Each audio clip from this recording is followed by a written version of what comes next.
I got a couple clips that I wanted to highlight that I thought really showed a side of 4Extras that we have never seen before. Let's play a clip. I believe it's clip 2, 4Extra. I ain't gonna lie, but brother, I wanted to bring it right here for everybody, bro. You get what I'm saying? I wanted to come out right here, bro, and I want to bring a genuine person, bro. You get what I'm saying, bro? And it's a whole lot of shit I want to talk about, bro. You get what I'm saying? But I want to bring it right here to everybody. You get what I'm saying? To show them where it happened at, and how did it happen, and how did that day start. I didn't think the day was gonna start off like that. You get what I'm saying? About me damn near dying. You get what I'm saying? I feel I did die because I don't know, bro. Like the doctor said I'm gonna have PTSD. Yeah. And I looked it up. I feel I got some of it too, bro, because I stutter and I pause on the part of blowing up. Understand. You get what I'm saying? And I'm pretty sure you can hear it in my voice the way I'm cracking and stopping. You get what I'm saying? But I pause and stop on that part. You get what I'm saying? So like, it's like, I don't know. It's just, I just stop. You get what I'm saying? And there ain't nothing wrong with that, because you know what? saying? So many people wouldn't even be able to come back to this spot. And that shows how much strength you really got in there. For you to be able to tell this story and come back to this spot, that shows that you're built different. Yeah. I say one thing, I done seen a lot, bro. I done did a lot, bro. You get what I'm saying?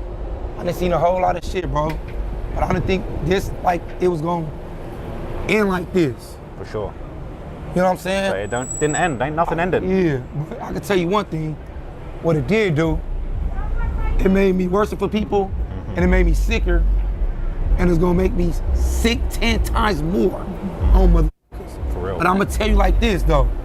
I see the bullshit, you know what I'm saying, with bullshit ass people, you know what I'm saying? I brought you get what I'm saying? But we about to get into all that, though. For real. We about to get into all that, though. Real talk. Right now, I wanna enjoy my time with you. Brother, I'm proud of you, man. I'm proud of you, bro. That's big. But we about to sit down for sure. For real proud of you. And I wanna sit down with you for sure, you know what I'm saying? Absolutely. And I wanna sit down for sure, and I wanna... Okay, so this was a clip, and this was an interview that was posted on Cam Capone News. So if you want to watch the entire interview, tap in with that channel. But what I wanted to say here is that's a clip of 4Extras at the spot where it happens. And I thought what was really interesting is that he talked about PTSD. I bet you that's a conversation he ain't never had in his life, talking about PTSD. And it's good to see gang members are having more conversations about PTSD because it's real. And I'm sure you've gone through, you got some PTSD, Munchie. I don't think so. Oh, come on. You've been shot 6 different times? Yeah, but look what I do. I hop in Ubers by myself. Like, nah, you've definitely, if you've been shot one time, you got PTSD. Listen, bro, I'll tell you, flights across from here to here to Atlanta by myself, bro. I done did it before. Hit her Denver on my own before. I hop in Ubers by myself. Yeah, but bro, like, so describe PTSD. I'll give you an example. I was in the car with you once. Uh-huh. You don't want to wear a seatbelt. You know why? Why? That's PTSD. No. Explain to the people why you don't want to wear a seatbelt. Because if it crack off, I will never want to be stuck and restrained. So you rather fly through a windshield in a car accident than possibly be stuck because you might get shot up again. But people go through their whole life without having a car accident versus people that gangbang get bust on. Yeah, but people go through their whole life without getting shot too. No. How many gangbangers, what percentage of gangbangers went through their whole life without getting shot? I'll say about 30. That's not 30% went through their life without getting shot. Yeah. That's not a good percentage. So I'd rather be like able to escape a car if some bullets rang out and I'm not restrained, or that's not PTSD. That's being aware, taking precaution. You know what I'm saying? Like that's just something I just picked up. Or I walk against traffic if I'm walking down the sidewalk. We was taught that you don't walk with your back towards traffic. That ain't PTSD. That's just stuff that we was taught. Yeah, but you're doing, even the people that are teaching you this stuff have went through PTSD. Being shot, being killed, seeing their homie get killed. No, that's how like your homies lace your boots and train you. Okay, not to get too far off. If you the rap music teach you wrong. Oh, empty your clip. If you go put in some work, you bust and you save something to get back to the car in case you have to retreat again. I think a lot of the viewers are going to say, Munchie, you are dealing with a level of PTSD. How? You not giving me examples. The things that It's not tangible. PTSD is not tangible. It's not something. No. The things I'm speaking on is things that I was taught other than the seatbelt thing. You know what I'm saying? Now I could tell you what's PTSD. I don't feel comfortable in cars without tents. Maybe that. Yeah, all of that. That's the only thing. No, not all of it. There's a lot of things. I don't see you or experience you throughout an entire day, but just the little bit that I see and the little bit I know, I do see little bits of PTSD. So are the common things that street people are aware of is automatically classified as PTSD because we looking at this car that got tents. We want to know what's in there because we got rivals. Yeah. It ain't because it's PTSD. Yeah, that's PTSD. This car ain't familiar. That's regular. Yeah, but you're on alert. All right, but what if your daughter walking down the street and this car got tents? She want to know is a weirdo in that car or not. She's just being aware. Yeah, that's not PTSD. But if she's being aware for a different reason. You're being aware because you might get shot, blasted, busted on. Okay, all example. of that. What precautions do you give your daughter when she leave the house? Oh, I tell her to constantly. I tell her don't wear those headphones that she has. You need to be able to hear everything that's going on when you're walking around because she likes to listen to her headphones. Right. And then, of course, don't talk to any strangers. Don't be disrespectful to a guy that's trying to holler, and you're definitely not going to give him the time of day. Don't be rude to him. Just politely either keep going or just say you're not interested, but don't be, disrespectful and rude because I don't want nobody trying to get at her aggressively. Okay, like you said with the headphones, the same thing on the prison yard. Ain't nobody on the prison yard with no headphones on. It might crack off, you're not aware. So is that PTSD or they were just told the proper way to protect yourself and keep yourself safe? Okay, let me answer that. I'm telling my daughter not to wear headphones so that she could hear the traffic, be aware of her surroundings.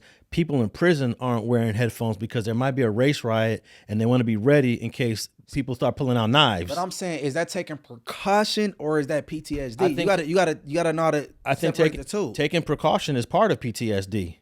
It's the way you're preparing your day. It's the way you react to things. It's the way you function. It's your activities. Like, for example, I don't like to double park. I don't like to be sitting in my car. That's a little bit of PTSD because I've been shot at before. I've been busted on. I've seen barrels of guns. I've been fortunate enough to not. So you're just saying moving right is PTSD, basically. Well, I wouldn't just say moving right. I'm saying basically because you shouldn't be no sitting duck. You know what I'm saying? Yeah, but the average person in the city of Los Angeles is going to sit in their car and not even think about the stuff you and I think about, because they haven't been exposed to that. They didn't grow up like that. They've never witnessed it. I've seen people get busted on. I've seen we got to rush this dude to the hospital. I've seen he doesn't make it. He dies right there. Iceman died right here on Western by the firehouse. Didn't even get to make it to the hospital. You one of the more smarter and intelligent people I know. But maybe you should look at the exact definition of PTSD. His PTSD may be that because I could hear in his voice when he got to talking about lighting the firework. His voice and I don't think it's just hard to talk about at the time. So I don't know if that's quite PTSD. I would know if it's PTSD with him next 4th of July. If he don't come out the house at all, I wouldn't blame him. You know what I'm saying? Yeah, but hey, peer pressure might have him out there lighting fireworks again next year. Who knows? Well, if I got PTSD, I think it's very minute because who in my situation would do the things I do and be in the environments I be in and carry on with life the way I do. Let me ask you this question before we talk about the clip we just saw of 4 Extras. You've been shot 6 different times. Mm-hmm. What % of gang members get shot 6 different occasions? That number is really small. I know people have been shot once. Maybe they've been shot twice. I heard Monster Cody said, I've been shot 6 times on 2 different occasions. You have 6 different occasions. What %? I don't know. I can't call it. It's less than 10. I'm blessed.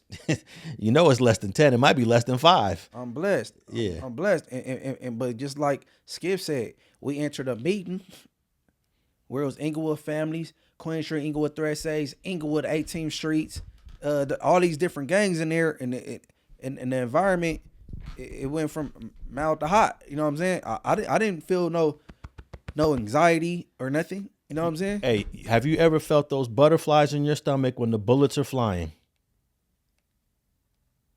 Hold on, butterflies? Yeah, them nervous, that nervous feeling like, oh shoot, it's going down. Somebody's about to get killed out here.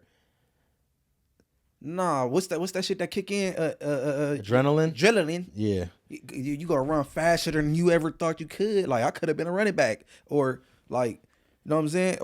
And you gotta know how to, like, I done been through enough. You know, you gotta stay calm because you could send yourself into shock and kill yourself. Hey, I want people to tap in if they've ever felt those butterflies in the stomach when it was about to It go sound down. like you froze and you about to shit on yourself. That's what it sound like. Nah, you just get them. Nah, for real. Like I felt them butterflies like my first time hitting the county jail, and you hear so many stories like, nah, it's the big leagues now, and then you get that first fade out the way, and like, all right, I'm settled in now. You know what I'm saying? Like, but butterflies in a shooting situation is either I've been like real like,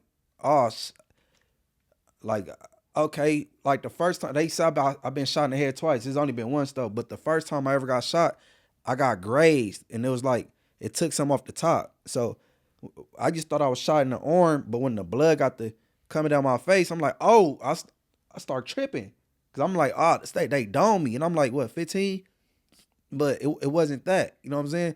So I had that feeling before. Have you ever got counseling, like to talk about the stuff you've been through, the violence you've been through?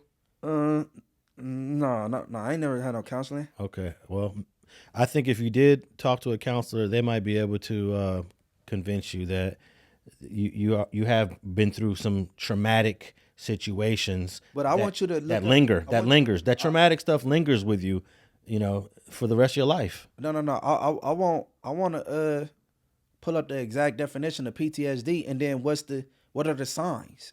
Post-traumatic stress disorder. That's what it stands for. Post-traumatic.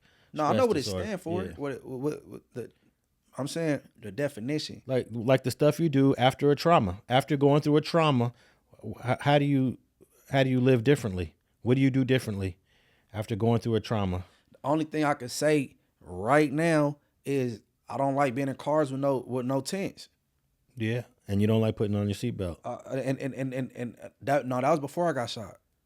I didn't have a seatbelt on then. That's why I almost flew through the windshield.